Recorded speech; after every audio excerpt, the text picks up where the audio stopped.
KKG Télévision, salut fidèle abonné de KKG TV. C'est la votre qui Messi KKG, Messi Kenda, appelle-moi KKG tout simplement.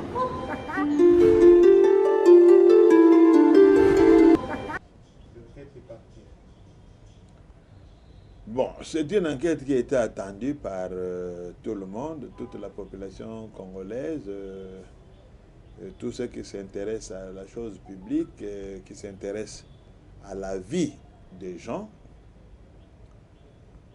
Bien sûr que oui, quand les conclusions ont été données, bon, la majorité des gens ont été surpris. C'était une surprise parce qu'on ne s'attendait pas à ça.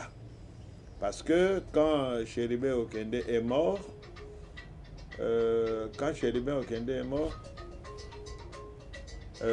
tout le monde, enfin, selon les rumeurs qui circulaient, on disait qu'il a été assassiné. Et les informations fusaient de partout, il y avait la conjecture, on disait cette mort-là pouvait venir de son parti politique, la mort pouvait venir de certaines personnes, la mort pouvait venir du pouvoir. Donc il y avait plusieurs conjectures, comme on dit. Mais nous, les juristes, nous nous intéressons toujours aux conclusions. Bon. Moi, n'ayant pas été associé au dossier, n'ayant pas les tenants et les aboutissants de cette cause-là, je ne peux que m'incliner devant la conclusion à laquelle le parquet général est arrivé, même si pour moi aussi, en tant que juriste, même moi aussi, j'ai été surpris.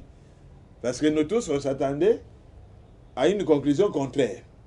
Mais ceux qui ont mené l'enquête, comme le PG l'a dit, qu'ils ont eu à faire des enquêtes balistiques, médicales, téléphoniques, tout ce qui concourt en tout cas à la manifestation de la vérité. Et la conclusion est qu'il s'est donné la mort. Or, en droit positif congolais, le suicide n'est pas réprimé. Donc, quand quelqu'un se suicide, on n'arrête personne. Parce qu'il s'est volontairement donné la mort. Donc, l'enquête s'arrête là. On ne peut pas poursuivre des gens lorsque quelqu'un se suicide lui-même.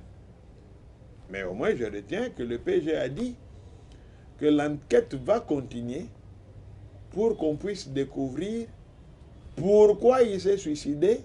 Est-ce qu'il y a des gens qui l'ont poussé ou qui l'ont mis mal à l'aise pour qu'il arrive à commettre ces forfaits-là, ou qu'il y a des problèmes qu'il avait qui l'ont poussé à les dire. Parce que le PG a confirmé qu'on a trouvé dans son agenda une page sur laquelle il avait écrit je suis à bout. Je suis à bout. Mais que les pages suivantes ont été arrachées, on ne sait pas par qui. Donc les enquêtes continuent. Peut-être que dans la suite, nous aurons d'autres révélations. Déjà en amont, les progrès... Bon, le progrès général se fie aux enquêtes, parce que le progrès général lui-même ne mène pas une enquête. Il y avait une commission d'enquête, certainement composée de magistrats, des inspecteurs judiciaires. Ce sont ceux-là qui ont fait les enquêtes et qui lui ont amené les différents rapports qui ont conduit à cette conclusion-là. Bon, le PG dit il s'est tiré une balle. On a vu une seule douille dans la Jeep. Nous n'avons pas eu accès à ces dossiers-là. Nous allons les contredire comment? Qu'il y avait 10 douilles. Le PG dit qu'il y avait une seule douille. Il se serait tiré par la nuque et puis se sorti par la tête jusqu'à sortir par la portière du véhicule. La difficulté, c'est quoi? Bon, moi, je ne sais pas s'il y a eu des enquêteurs internationaux ou pas, mais je sais que le président avait dit qu'on ferait appel même aux enquêteurs étrangers. Bon, je n'ai pas d'informations s'ils étaient venus ou pas, s'ils ont fait des enquêtes ou pas. Bon, ça, je n'ai pas cette information-là. Mais je sais qu'il y a eu une enquête. Bon, que ce soit les enquêteurs internationaux ou les enquêteurs de chez nous, nous avons des enquêteurs aussi. Ce n'est pas parce que quelqu'un vient de l'étranger qu'il devient meilleur. Mais si on fait le travail librement et qu'on veut aboutir à un résultat, qu'on soit étranger ou national, on arrivera à une conclusion. Donc, dans cette affaire ici, c'est vrai qu'au début de l'enquête, je crois 24 heures ou 48 heures après la mort de M. Okende, le procureur général près la Cour de cassation avait dit qu'on venait d'arrêter le suspect dans cette affaire, notamment son chauffeur. Parce qu'il reste établi que le douille ou la douille qu'on a trouvée là vient de l'arme de service de son garde du corps. Et ça, le PJ avait dit qu'on a arrêté les suspects, notamment le garde du corps, qui est encore en détention jusqu'à l'heure où nous parlons. Et j'avais suivi le procureur de la République près du tribunal de grande instance de la Gombe, qui a dit que le policier, son garde du corps qui a été arrêté, restera encore en détention parce que les enquêtes continuent. Donc, moi je pense qu'à ce stade, moi je peux considérer comme si c'était des premiers éléments d'enquête. Attendons voir la suite. Parce que les enquêtes continuent, on a dit que les policiers ne seront pas libérés, on va continuer à enquêter. Et puis, on veut continuer à savoir qui a arraché les 3-4 pages qui suivent dans son agenda, qui peut-être aurait donné les motifs de cette mort-là. Et puis, bon, quels sont les soucis qu'il avait, ou avait-il des conflits avec les gens? Il y a des gens qui l'ont poussé à faire ça. Wait and see, comme disent les Anglais. Donc, nous restons dans notre soif. Bon, quitter un regroupement politique, quitter un parti politique, c'est une liberté. Donc, comme on dit, rien n'est nouveau sous le soleil. Mais ce que je n'approuve pas, c'est que quelqu'un puisse quitter les institutions, même s'il a échoué aux élections ou qu'il estime que cet échec-là serait voulu par certaines personnes, rejoindre la rébellion pour accroître la souffrance de nos frères de l'Est, ça je ne peux pas approuver. Moi je suis foncièrement un homme de paix, je suis contre la violence d'où qu'elle vienne. Je ne peux pas soutenir quelqu'un qui prend les armes contre la République. Ni Corneille Nangaa, ni ceux qui le rejoignent, encore moins tous les autres groupes rebelles qui font des histoires à l'Est, qui violent, qui massacrent, qui tuent. Je ne peux pas accepter ça. Si aujourd'hui nous fustigeons le Rwanda comme pays agresseur, mais à plus forte raison, comment nous allons soutenir même nos frères congolais qui prennent les armes, qui retournent les armes contre les Congolais? C'est des choses qu'on ne peut pas accepter. C'est des choses qu'il faut arrêter. Nous sommes au XXIe siècle. Il faut qu'on arrive à se parler, à raisonner. L'humanité a quand même beaucoup évolué pour que nous puissions continuer à agir comme des animaux. Ça, c'est de la bestialité. On ne règle pas une affaire par les armes, par des combats, non. À moins que, tel que le Congo se trouve là, agressé par le Rwanda, nous puissions en défense, nous défendre. Mais on ne peut pas, comme ça, d'emblée, venir nous déranger en prenant des armes. Vous allez prendre des armes, vous tuez vos propres frères congolais, après demain vous devenez ministre, demain vous devenez député, sur le sang de vos frères. Est-ce que c'est une fierté, ça? Donc moi je pense que c'est des choses qu'à condamner, je ne suis pas d'accord. Mais vous venez de citer les Rwandais sont soutenus par les Rwandais. Quel est votre point de vue par rapport à ça? Bon, vous savez, on est en politique et en diplomatie. Le président de la République avait même dit qu'il ne pouvait pas négocier même avec ce Rwanda-là. Mais on est en politique. Les situations évoluent. Et le Congo n'est pas un pays qui vit en vase clos ou en autarcie. Nous avons des amis, nous avons des partenaires qui, quel que soit ce que vous souhaitez faire, des fois peuvent vous conseiller ou même faire pression sur vous pour que vous alliez dans une direction que vous ne voulez pas. Ce qui est vrai, le M23, c'est un appendice du Rwanda. Sans Rwanda, il n'y a pas de M23. Donc, causer ou négocier avec le M23 sans avoir trouvé une solution avec le Rwanda, ça ne suffit à rien. Parce que ça ne servira à rien, parce que si le Rwanda veut fabriquer notre groupe rebelle, il va les fabriquer. Il faut causer avec le créateur et pas avec la créature. Le créateur, c'est le Rwanda. La créature, c'est le M23. C'est au Rwanda de nous dire ce qu'il veut.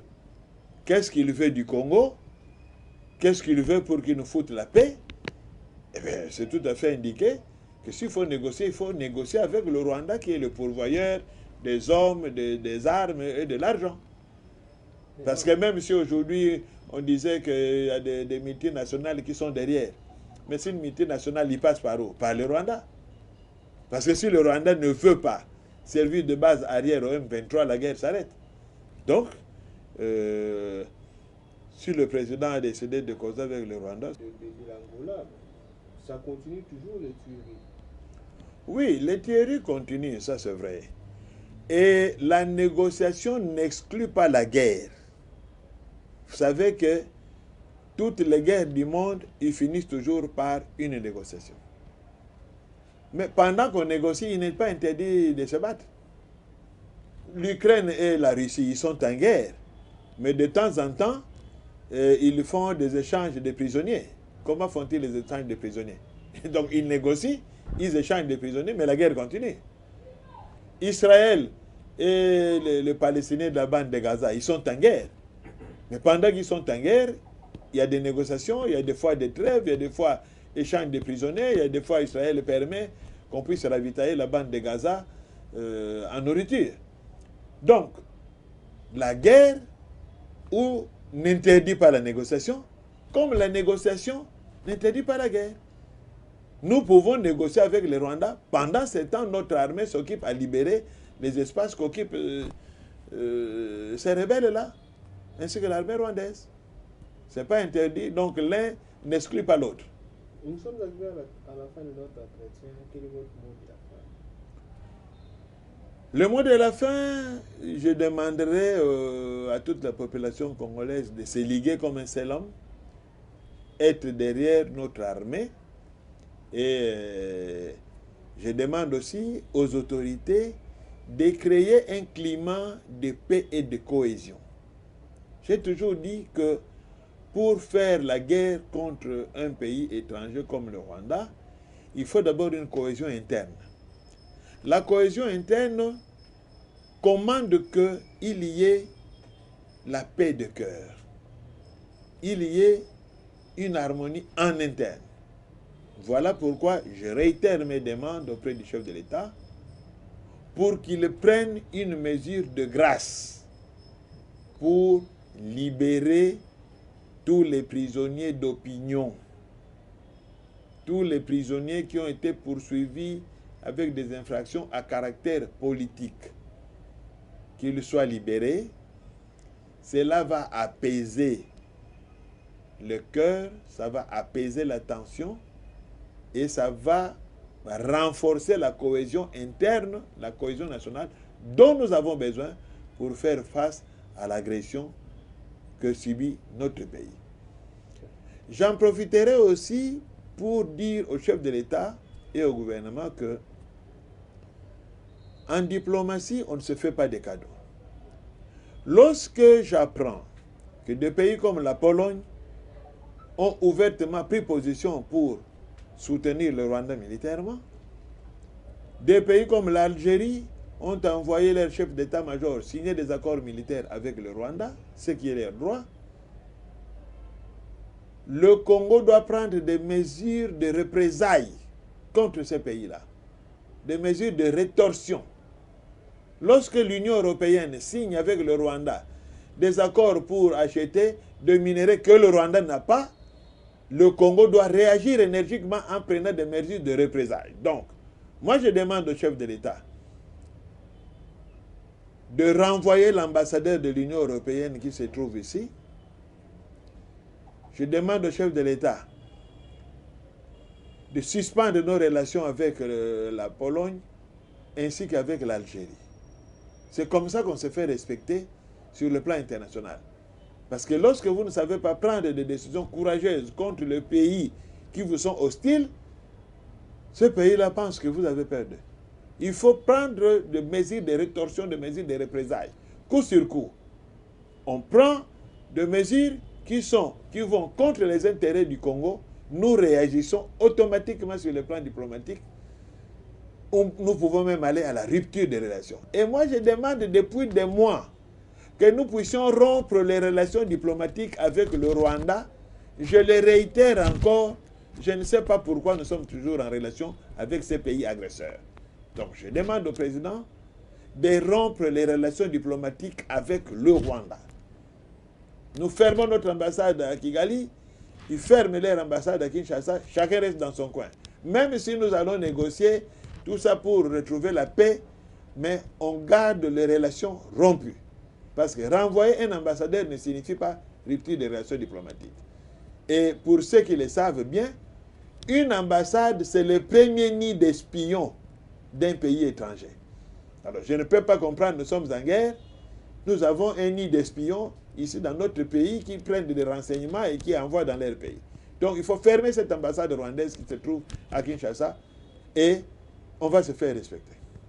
Voilà ce que j'avais à dire. Merci beaucoup. Merci.